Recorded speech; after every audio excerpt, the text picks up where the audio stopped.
Say hello. Hi. Wave hi. Welcome back to Team Tad. This is our second time recording this, so hopefully this time, third time's the charm. Hopefully it works out this time. And we're adding more to it, make it spicier. So we're just gonna do a quick little life update. What's been going on, what we have kind of in our near future, and then go into, I would say the start of it, because this is kind of an in-depth subject of like I did a poll. If you don't follow me on Instagram, I did a poll. Yep. I did a poll that asked like what are videos that you guys are interested in, and the number one rated was definitely how did or does Tad's diagnosis affect us as a family. Brief life update. For July 4th, we went back home and we saw both of our families. That's where we're from. North Florida, near Panama City. What you doing, Tio? Pretty place. Beautiful. Tad got to go to the beach. Didn't really like that. Got to go on a boat. Kind of like that. Kind of liked it. He got to hang out with his cousins.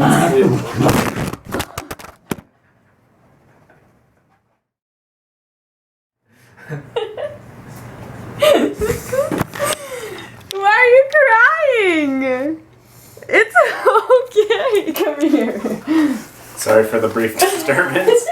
Tad decided to knock the whole camera and everything down. And now he's upset for some reason. Well, he knocked on the camera and I think it scared him and we started laughing and he just like looks at us and throws the thing like that and then he's like, I want it. You can't throw it if you want it. Do you want it or not? Yeah? You're okay now? Anyways, oh my.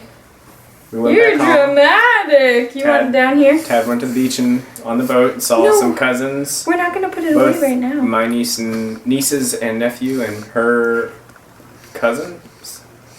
Are they cousins? I think they're cousins. Second cousins, I think? Yeah. Because it's my cousin's kids. And a bunch of aunts, uncles, grandparents, etc. My parents, her grandparents. Yep.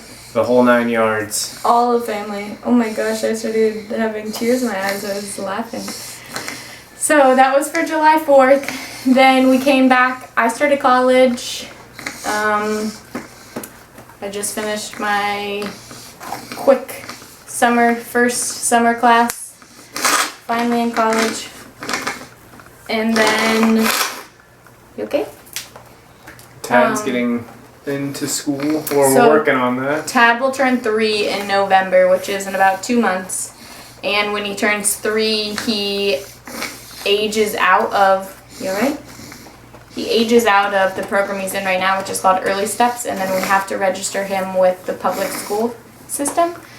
We won't be going that route, so for the next 2 weeks, I have scheduled for Tad to go see audiology, hopefully get him some hearing aids to see if that'll help him. Maybe look into getting a cochlear implant. We go see ophthalmology to just kind of see where he's at with his colobomas. And then we see his regular, like the PCP. He's monitored by cardiology, endocrinology, orthopedics, all those people. So we're going to go see all them here shortly. That's appointment-wise. And then hopefully we'll start... That's so funny. Good job. Hopefully we'll start Tad in speech therapy within the next little bit. And not saying that we're going to automatically start helping him make noises or start speaking, but... He's making noises. Oh, you made him mad. Oh, he was about to knock the camera over again. Just like working on ways to communicate with us. Tadster and I, Oh yeah. a little bit of you too, Yeah. got to speak to members of Congress and one of the Senate members in Florida about getting COVID funds because, they're hurting right now. Even if the children aren't getting affected as much, nobody wants to go to the hospital right now. So they're really affected, and we also did talk about stuff for Medicaid and little better things just to kind of help the families like us and the hospitals that we go to as much as we can. Tad's about to knock the camera over again. So they did that. My classes were like right in the times that they were doing the Zoom calls. That's So pretty cool though. I came in for a few of them. Ooh, All so the many congressmen, women, and the Senate kisses. Whoa. fell in love with Tad. Of course, right, Tio? He's gonna be one of them. Jeez. I barely even sat on it. Tyler broke the chair and Dolly peed on this. Reason number like 10 why they do need their training. This is gonna be an exciting video to watch. Yeah. This is our life though. Unfortunately, I feel like we just keep trying to like create this perfect time to record a video, but there just is no perfect time with us. Tada's poopy diaper. So he stinks. He just pooped right before we started filming. Do you think it's funny? And then, thanks. Okay. Back on track. Okay. Maybe we should change his diaper because he stinks really bad. Is it your turn or my turn?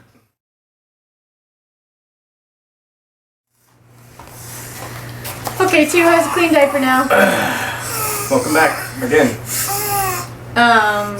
You know, like they're watching it and we're the ones that are leaving and coming. They're sitting there the whole time. I know, but we are coming back and starting again. But it's just gonna be an edit. Doesn't matter. Anyway, so, How charges affected us and our no, family. just, yeah, the diagnosis. Whether it be his heart defect or charge. Just his situation. Yeah, his diagnosis. Well, like, what do you think of the question? Do you think that it's like a deep question or not? To some it might be. I guess we're so, like, weathered now that it's not as... I feel like it is. Right, Tio? I think that we've learned to just, like, make the best of it, but it definitely in the beginning was hard. And I think one of the hardest things, like, when I was pregnant was that it was something that we were personally going through, but it affected so many others in just like association. That it was weird because it was like I almost felt like I had to put on this front to like make others more comfortable with the situation. Did you feel like that? No? No. Just told it how it was. I didn't. Well, I mean, like, his heart defect, we knew for a little bit before we told people. You know? Yeah. Even like our close family. We Close didn't family, know. but Aunt Lauren and my parents knew. But other than that, no one else knew. So it was just kind of like, it felt like I was going through it and I was dealing with all the emotions that kind of came from like experiencing. It was like,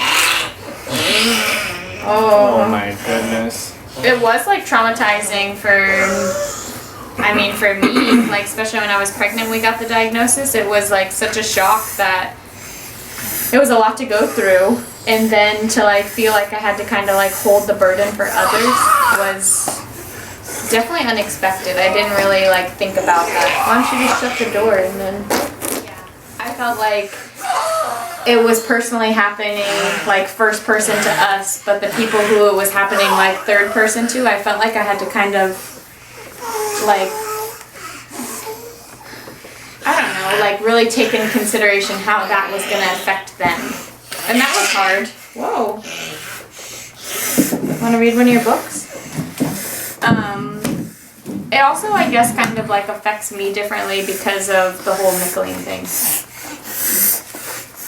You know? Yeah, I guess. Because, like, remember how it was really sad when we used to tell Nana pop-up stuff? Like, it was just... So, I mentioned this in... I think in the video when we went over, like, finding out his diagnosis when I was pregnant. My dad was a twin, and it was Michael and Michelin, and unfortunately, Michelin, my dad's twin, had a heart defect, and she passed when she was 18 months old. And so...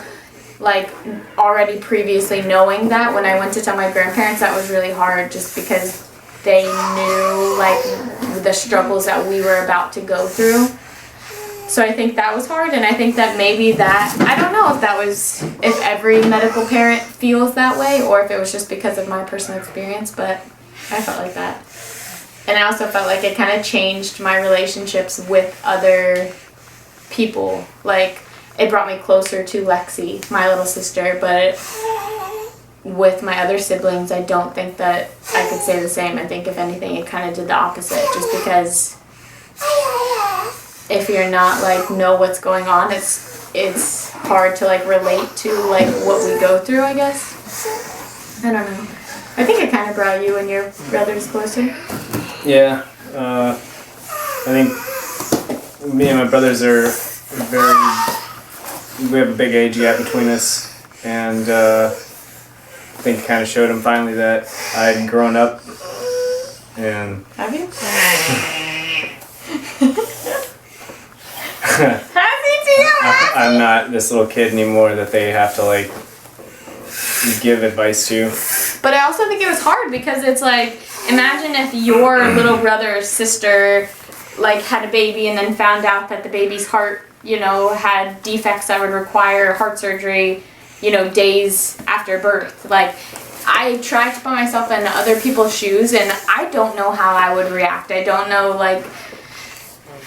how I would approach a situation. I think that out of fright of like saying the wrong thing or doing the wrong thing, that I would probably distance myself, which I feel like happened to a lot of the relationships that I had when I was pregnant.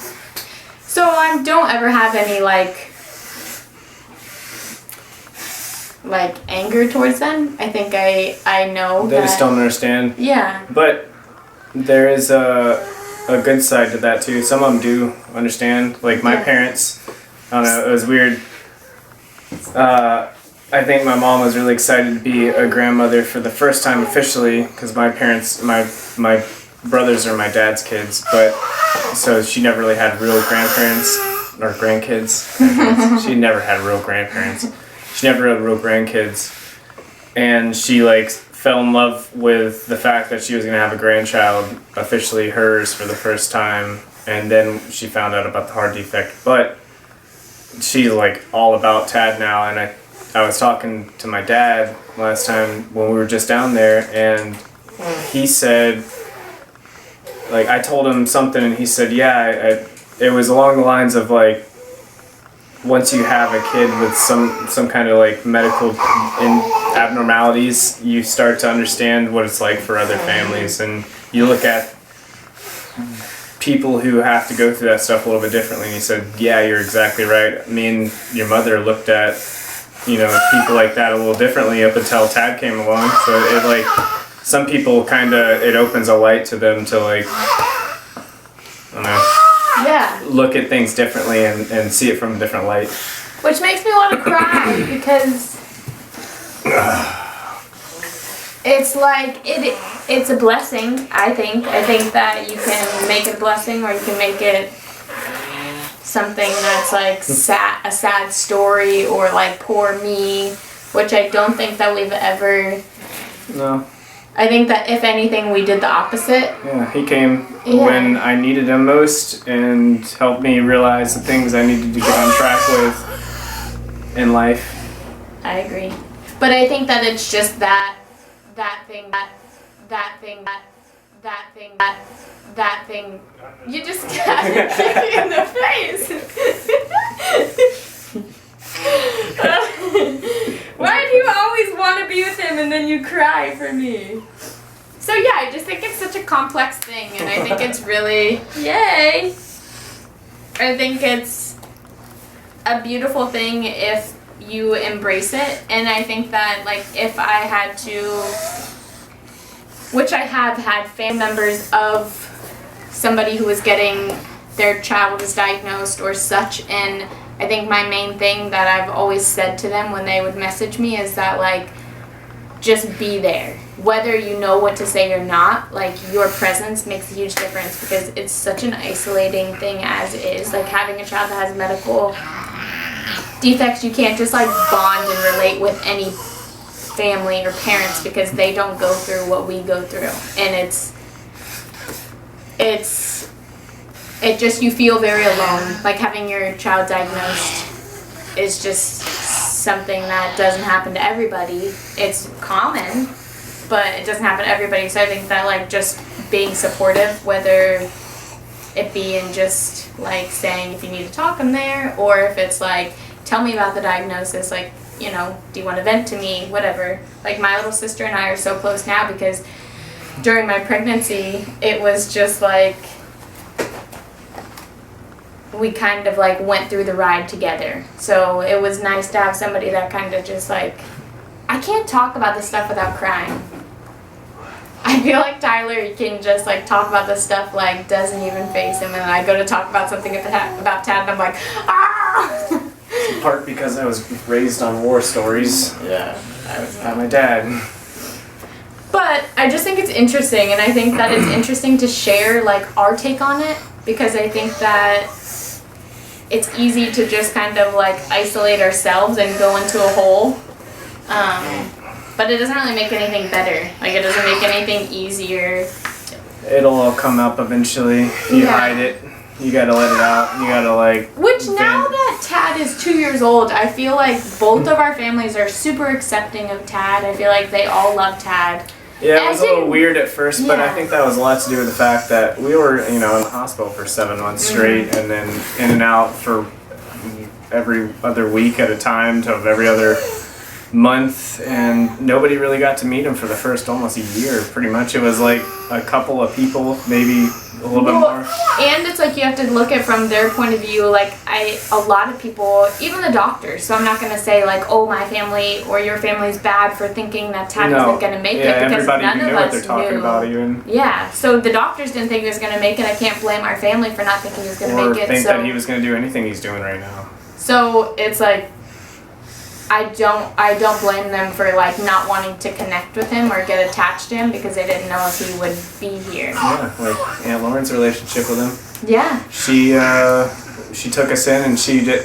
You could tell she didn't want to get too close to him because she didn't know if he was gonna make it. She didn't think he was gonna make it at all, and she just wanted us to be there with him in the best place for the best chance that we could have to give him a life. And now they're best friends in the world, and Tad is like literally addicted to her. If Aunt Lauren is around, nobody else matters. Like he is a mama's boy through and through, but if Aunt Lauren is there, then he's an Aunt Lauren's boy. All of a sudden he disappears with her for 3 hours, and we're like, where's our kid? But it's just hard because it's like the way that other people process it affects us. Well, it affected me.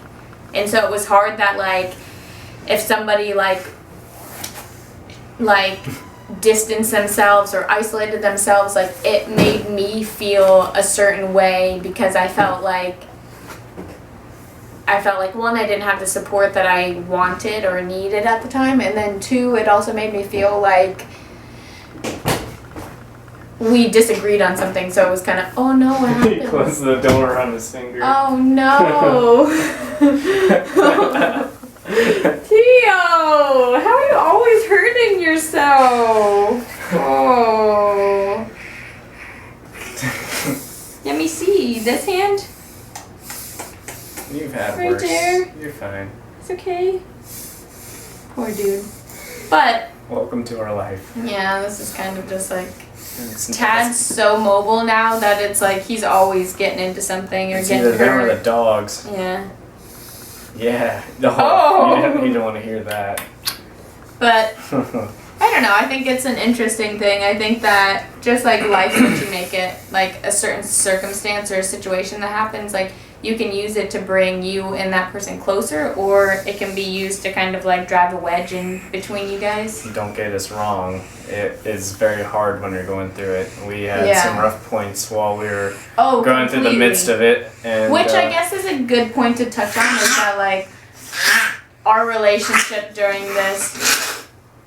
Okay. We went like this. Well, it was really hard because just like how I said that like he can talk about it and not like be emotional, but I like am a sobbing mess. We handled the situation so differently that while we were in the hospital, which is a whole nother thing, because living in the hospital with Tad for 7 months was literally like we were a TV show. And it was the weirdest thing that it was just like our life was just on display. Like, as we were learning to be parents, as I was going through postpartum, as our child was having surgeries after surgeries, setbacks after setbacks, being super sick, not everyone thinking he wasn't going to make it, all eyes were on us. Like, we had all doctors watching us. They're watching you to watch for things that, it's not a bad thing. They're watching to make sure we're not like losing it. Yeah, like mentally, because you can mentally go. I mean, I got pretty close. I think that like we got out at the perfect time, because I think if we would have stayed there any longer, I probably would have tipped over a little bit, which I started to kind of, and it affected our relationship. We are by no means the perfect couple, but when we were in the hospital, it was really rough, because one, we were fortunate enough to where both of us weren't working, so one of us stayed at the hospital, and then the other one would stay home at my aunt's where we live, and then we would do vice versa, because we also had Romo. So one was taking care of Tad, and one was taking care of Romo. And it was nice because you needed to get out of that, like, that headspace that you're in when you're in the hospital. You're in these four walls. Hundreds of people. Yeah. With all eyes on you. It's like stimulation 24/7. And then there's always like alarms going, and you're just in this very like intense like fight or flight mode. Like your body is always in this like,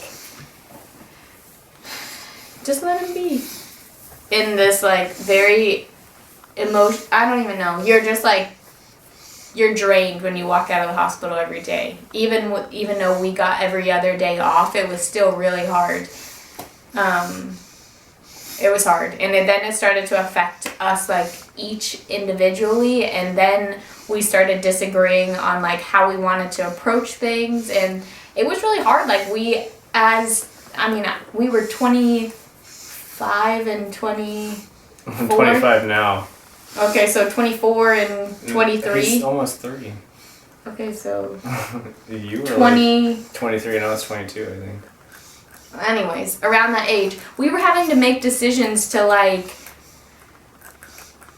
did you want to put a trach in your child? Did you want to move forward and have an open heart surgery? Like 23 years old and signing a paperwork to like hand our baby over to a surgeon to cut him open is insane. Like, we were really young to go through all of that, and then to be a couple on top of it, to be in a whole new place because none of our family is here except for my aunt, was a lot. It was definitely mentally tolling on us, and it definitely affected our relationship, because then it got to the point where like I was so scared that Tad wasn't gonna make it through his surgeries, and then Tyler would get upset because he felt like I didn't believe in Tad, and then I would get upset because then I thought Tyler thought that I didn't believe in Tad, and it was a disaster for a while. And then it's just like everyday life is behind the scenes. There's always something happening. Tyler got in a car accident when we got down here. Like, there's just always something in the background that's happening as well. So, before we got cut off again by another act of nature, we were talking about how rough it was, and now we would like to highlight how good it was.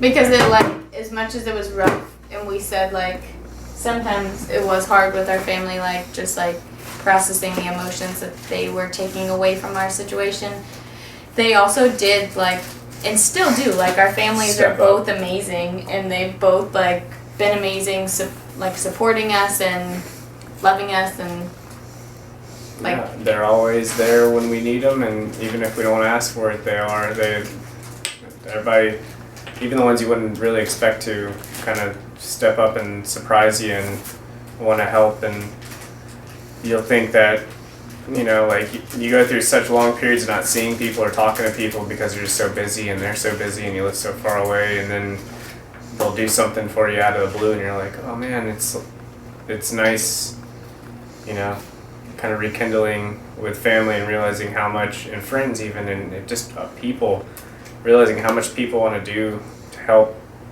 Yeah. They know that it's rough on you. They know that they wouldn't be able to do it, and if they did, it would be hard, just like, you know, like, you never know if you'd be able to do it twice in our shoes. I don't know. Yeah. But everybody kind of realizes it's a rough road, and they like that we have a positive attitude about it, and that's, I think, what also makes them even more willing to be there for us in some sort of way, even though if we don't want it, they're there to help. Yeah, it is hard. It's hard, like, speaking on, like, how they felt. I mean, we can only just, like, put ourselves in their shoes on, like, how it affected them. We only see what they put towards us, so it's hard to figure out what their intentions were. Yeah, or just like, where their head was at with it. But, nonetheless, all of our families, all of our families, Every one of them have been amazing, and it definitely, like, has allowed us to see the good in people. Like, it was a really rough even strangers, time. people that we barely even knew, we saw once all or my twice. friends now are from Instagram. Like, I don't even have any real life friends. They're all just on Instagram. But yeah, it gave us a different outlook on life. It gave us, like, a different, like, meaning for our lives, and it's nice to have people who kind of, like, line up with that, and we've been able to find them with sometimes strangers. Yeah. We made really good friends with a lot of the parents who were in there too. Some of the closest people that we've ever been friends with, we met through just sharing the same experience. One of my buddies, we go out on the boat every few weeks, and my closest friends are from people like family. Oh my gosh! Jeez. That scared me. But this was just kind of like a very just like surfacey of it. Yeah, you don't want to see the full ride. It's nasty. What full ride? I'm just messing with you. The full Tad experience of everything that we've been through. It's not nasty. I was messing around. Whoa! It's a novel. It is a novel, that's for sure. But hopefully it's just kind of like, even if you don't know anyone who's been diagnosed or anything, hopefully it's just kind of like gives you perspective on it. Because at the end of the day, congenital heart defects are 110. Yeah, 1 in 110. So that's very common. If you know 100 people, one of them has been diagnosed or knows, like, has a family member that's been diagnosed with a congenital heart defect. So there's 8 billion people on this earth, so that means that 80 you just signed yourself up for a math project. I haven't had enough coffee today. Anyways, there's a lot of people. I think it's just good to put this out here to just say, like, what our side of it was. I'm not saying that our like take from it is how everyone else feels, but I think it's just good to, like, have that perspective to, like, kind of know. I do know there's 330 million people roughly in this country, and that means that 3.3 million of those people have had a heart defect. Or more, because it'd be like 335 million. Maybe we should fact check you before we... I mean... Fact check yourself. So, we hope you enjoyed this video. Sorry Tad wasn't really in it. He doesn't really like to sit still. And he's kind of doing his own thing. But, that was funny. 3,027,000 27? numbers. But a lot. We hope that you guys enjoyed, and we hope that you have something to kind of take away from it. And if, God forbid, something comes up and you're faced with the situation, I hope that the one thing you took from this is to support somebody who does have something.